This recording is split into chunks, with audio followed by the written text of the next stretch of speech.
بخاری رحمۃ اللہ علیہ کے معاصرین میں سے کچھ علماء نے امام بخاری رحمۃ اللہ علیہ پر طعن کیا تھا. اب اس وقت طالب علموں نے طعن کیا. کیوں؟ حسد. کہتے کہ یہ کیا بات ہوئی، ہم لکھتے تم لکھتے کیوں نہیں ہو؟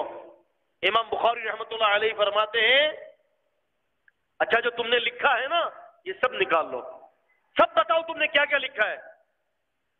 امام بخاری فرماتے ہیں 15 دن کے اندر 16,000 احادیث لکھائی گئی اور ان سب نے اپنے دفتر اور اپنی اپنی کتابیں اور کاپیاں کھول لی. کہتے ہیں کہ میرے حافظے کی بنا پر ساری کی ساری 16,000 حدیثیں ایک ہی دم سنا دی. انہوں نے میرے حافظے کی بنا پر اپنے لکھی ہوئی چیزوں کی تصحیح کر لی.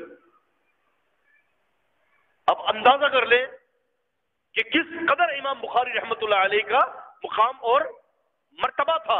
اسی لیے ایک بڑے عظیم محدث عبد الغنی الضیاء المقدسی رحمۃ اللہ علیہ وہ فرماتے ہیں، کہتے ہیں کہ اگر کوئی شخص اس بات کی قسم کھا لے، اگر کوئی شخص اس بات کی قسم کھا لے کہ صحیح بخاری کے اندر اگر کوئی ضعیف حدیث ہوگی تو میری بیوی کو طلاق ہوگی، تو امام الحرمین الجوینی بھی فرماتے ہیں کہ وہ شخص بے فکر ہو جائے، بخاری شریف کے اندر کوئی حدیث ضعیف نہیں ہے.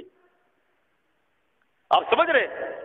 بخاری شریف کے اندر کوئی حدیث ضعیف نہیں ہے، کیونکہ امام بخاری رحمۃ اللہ علیہ نے جس محنت سے، جس انتھک محنت سے اور عرق ریزی سے اس کی خدمت کا کام انجام دیا ہے، پوری دنیا کے اندر ایسا بندہ پیدا نہیں ہوا.